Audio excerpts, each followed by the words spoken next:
Ricky Scott Bay Jones was inspired by an unknown author's poem to write these words entitled Brave Space. Together we will create brave space because there is no such thing as a safe space. We exist in the real world. We all carry scars and we have all caused wounds. In this space, we seek to turn down the volume of the outside world. We amplify voices that fight to be heard elsewhere. We call each other to more truth and love. We have the right to start somewhere and continue to grow. We have the responsibility to examine what we think we know. We will not be perfect. This space will not be perfect. It will not always be what we wish it to be, but it will be our brave space together, and we will work in it side by side. During different times in our lives, most people experience events that are uncomfortable or even terrifying. We all know our news sources are filled daily with tragedies, natural disasters, and too often acts of violence and terrorism. Events happen that no one can completely prepare for. For many of us who are privileged to live in safe areas or are protected from living outside the margins of society, it's difficult to comprehend the effect that constantly living in the midst of crisis can have on people's minds, hearts, and psyches. What does courage, if we're going to be talking about this all month, what does courage mean when we live in fear that we might lose our job, that we have to be on guard when driving because people of our skin color are stopped more often than those who are white, that our children may be targeted for racist or homophobic remarks or acts, that we often, or perhaps sometimes, might not be able to trust those who are sworn to protect us, that our fragile health might mean the loss of a job or our home. These are harsh realities that many of us cannot comprehend. So it's challenging for those of us who haven't been bullied or harassed to get outside our own perspectives. There's a proverb that's always meant a lot to me since I was a child that states, to understand a person, you have to walk a mile in his or her shoes. I think many of us grew up with that proverb, and it really does offer an important truth. And so I guess our question as people of faith is, how willing are we to live our faith in such a way that we can truly stand in solidarity with our sisters and brothers who live with personal harassment or violence, sometimes daily? Part of our work together is to help create healing space, or as the reading said, to create brave space.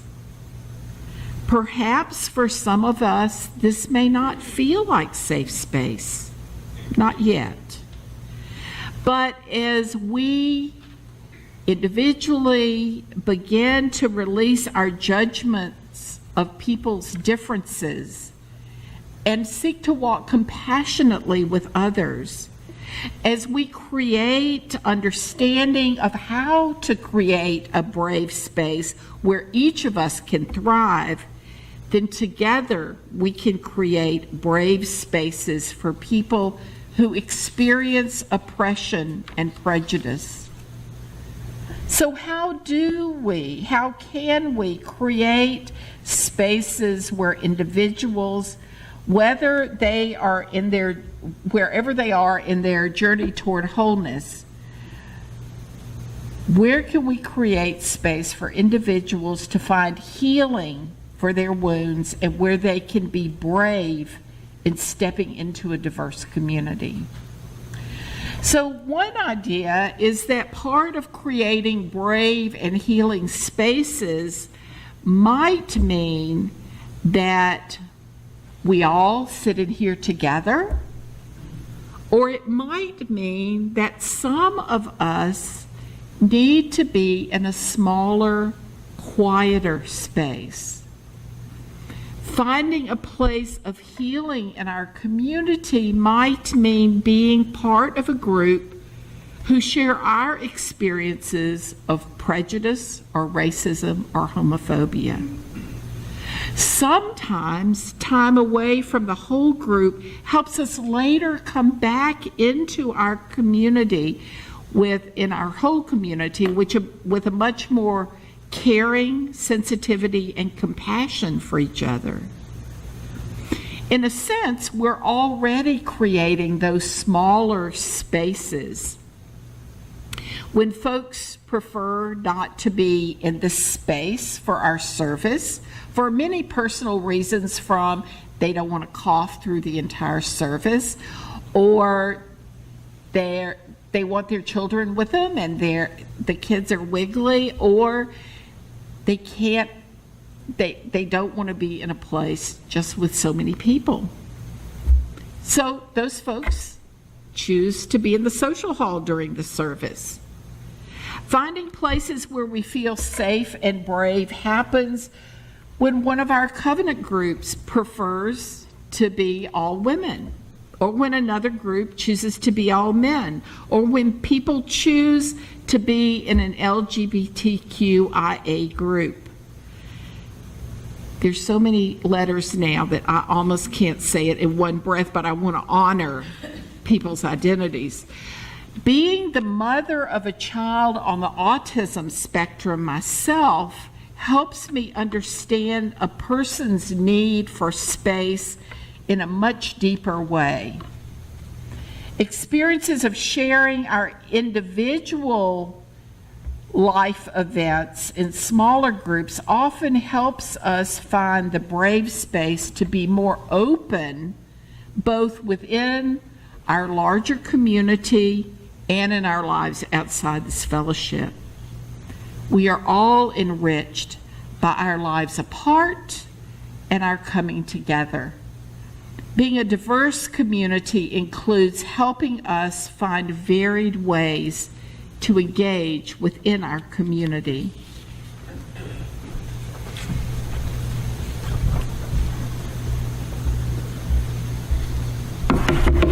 Good morning. My name is Scott Jaeschke. I serve the congregation as the 2017 president-elect, and I'm here today to speak about intersectional identity, which is a theory that comes to us in its current form from Professor Kimberly Crenshaw, Esquire, and she was writing in the University of Chicago Legal Forum in 1989 about this.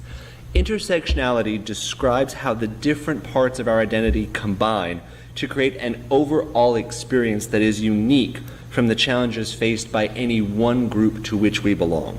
So take a moment and think about the different parts of your own identity: your sex, your gender, your sexuality, your ability status, your race, your immigrant status, your age, your education level, your religious identity, and all of the other things about you that could be considered demographics. Then consider how for each one of those parts of your identity, there is a set of cultural norms dictating what is correct, or right, or normal, or acceptable. And so this is the place where racism arises against people of color, and sexism against women, and ageism against the elderly, and all of the other isms against traditionally marginalized groups. And Professor Crenshaw noted that as a woman of color, she was subject to racism that was different to the racism experienced by men of color, and she was subject to sexism that was different from that aimed at white women. So this led her to advocate for considering all parts of one's identity when conducting advocacy work. Efforts to confront racism cannot be blind to sexism and to homophobia, or else they won't truly confront all of the permutations of prejudice. And when we consider sexual and gender minority communities, we must be mindful that LGBTQIA people of color face different challenges from their white peers, that lesbians face different forms of discrimination from gay men, and that the safety of trans people is often tied to their perceived sex and race. Why is this important to know and to remember? For me, as someone who embodies privilege across every category, I'm a straight, cisgender, white, able-bodied, educated, young-ish person. The takeaway is that I need to resist the urge to put everything neatly into boxes. I need to resist the urge to say, okay, today we're going to spend 10 minutes talking about racism, and tomorrow we're going to spend 10 minutes talking about sexism, and then it's all going to be solved. I need to recognize that every effort to confront oppression must have a component that speaks to all forms of marginalization. I need to remain mindful that I will never personally witness all of the possible forms of discrimination because I will never know people of all of those possible identity combinations. And so this makes it vital that I allow people who experience oppression to tell their own stories, because only each individual person can share how intersectionality has shaped the different effect that it's had on their own life. Thank you.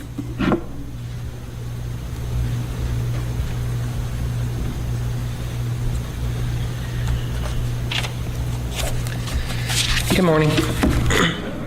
My name is Robyn Scott. Been a member of the congregation a little over a year now, and I help lead the Tri-County Gender Benders group that meets here once a month now. I struggle a lot today with trying to decide what I was going to speak with you about, of how everything would tie together. Thought about giving you statistics. I think most of you have Google and a smartphone, right? Look the statistics up. It's pretty simple. I think the simplest way to put this, and I'll go in a little deeper, of course, is just be kind. Be nice. I think people forget that on the simplest form is just be nice. My first trip to this congregation, I was prepared to walk into a church of people that might hate me, even though I was told it was welcoming. I walked in with the biggest attitude and biggest chip on my shoulder because I had my defenses up. I was expecting to be ostracized, repulsed, and instead I was welcomed. I sat with Terry. She walked me through everything. Constantly I'm looking around trying to see if anybody's cutting eyes, making snide comments, snickering, and I still see that every day. I experienced that the other day in Lowe's. A couple was sitting there while I was waiting to pick up an order, constantly just could not keep turning around to look and stare at me. It happens. It's just part of my daily life. Sometimes it gets to me. Sometimes I get a little irate and I want to say something back, and sometimes I do say something back. I'm human. I make the same mistakes everyone else does. This is where a lot of it falls in, and I think most people forget this. When I came out, I decided to sit down with each and every one of my friends, and I have about 6 people I truly call best friends. Now, each of them I'll share different aspects of my life and things like that with, but that is my full true circle, about 6 people. After that, I've got people they still influence my life some, but I sat down with as many people as I could one-on-one so they would have all options to talk to me and make this transition as comfortable for them as well as myself. Here we are 3 years later, and one of the things that I've noticed is that out of those 6 friends, I still see 2 very frequently. My true best friend, I get a text, love you sis, see you later. We talk constantly. We'll go a week or 2 without talking, but we actually plan dates to go out and hang out with each other and see each other. The rest of my friends, it was hard for them to accept that their buddy, the life of the party, the center of attention, was not necessarily wanting to go out back and work on cars anymore. I wanted to work on my manicure. I didn't want to go out and get a beer. I still do that actually, but quite frequently apparently. But I wasn't the same person that they thought I was supposed to be.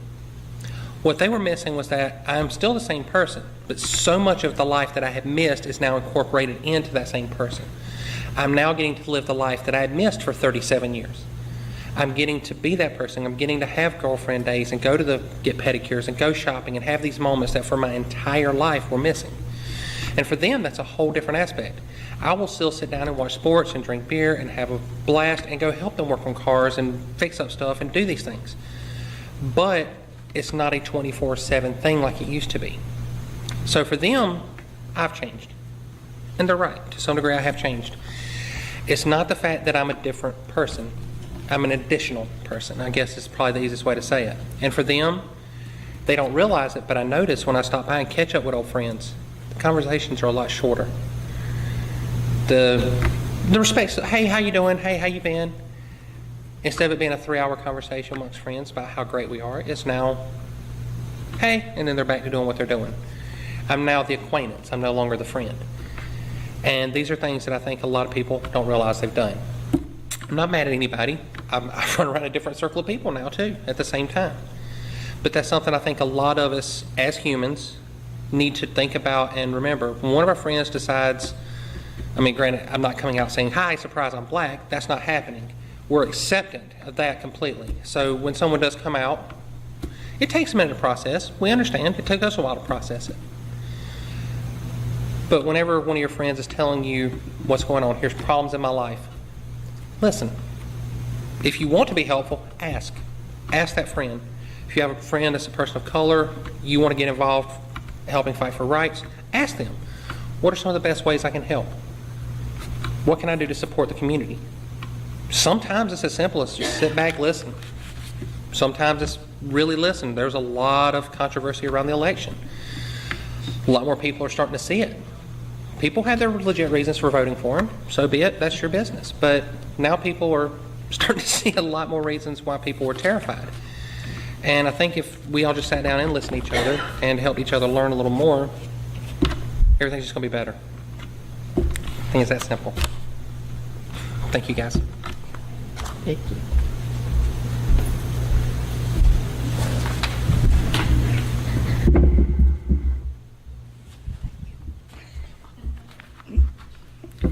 Yes, I need a height extender. Good morning. For those of you who don't know me, I'm Jane Parrish, and I am a proud lesbian American veteran.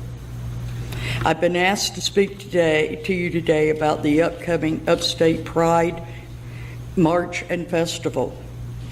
This event is going to be in Spartanburg, South Carolina, November 4th. It's going to start to the public about 11 a.m. till about 6 p.m. at Barnett Park. Vendor setup will start about 9 a.m. This year, the UUFC is proud to sponsor an information table at Upstate Pride. You may ask why this event is important. Pride events are a chance to support the LGBTQ community. It is especially important to those who are not yet able to express themselves. We need to show them they are not alone. While coming out is a scary process and takes an enormous amount of courage, there is a freedom and joy of life on the other side that cannot be explained in words. This journey does not happen all at once. First, you must accept who you are. Next, most people come out to friends and family, knowing full well they will lose some of those people from their lives. When you finally come out at work and your community at large, you may lose your employment or be harassed by those who were previously part of your community. Having made this journey myself, I can tell you it has been worth the trip. Upstate Pride and its vendors that support it are essential to people making this journey. It shows them they are not alone and makes them feel a little safer and a little less lonely along the way. Given recent events in our nation, you may ask if going to this event is safe in the present political climate. My answer to you is we are never safe until every man, woman, and child are treated with the same respect, no matter their color, religion, gender identity, or who they love. We are never truly safe. I ask you today to link arms in support with the LGBT community by volunteering to help out at the UUFC vendor table or to come to the march, which will start about 11 a.m. We will be there with our UUFC banner. Show my community we are accepted and safe at the UUFC. I thank you in advance for your support. There will be a sign-up sheet in the social hall after the service, and I will try to answer any questions you may have. Blessed be. Thank you.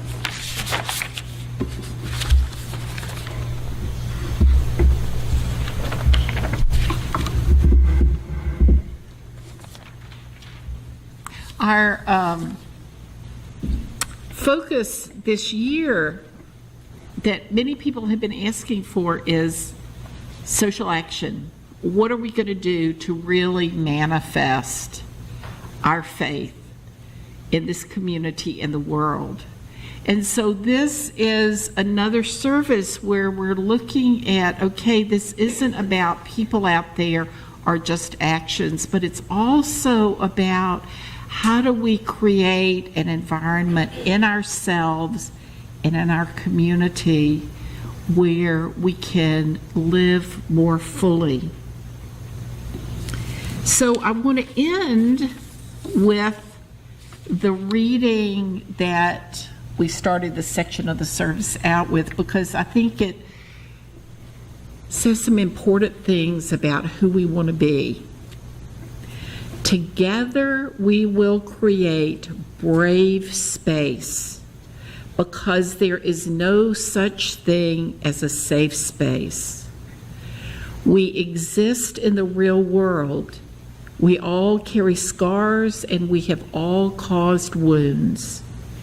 In this space, we seek to turn down the volume of the outside world. We amplify voices that fight to be heard elsewhere. We call each other to more truth and love.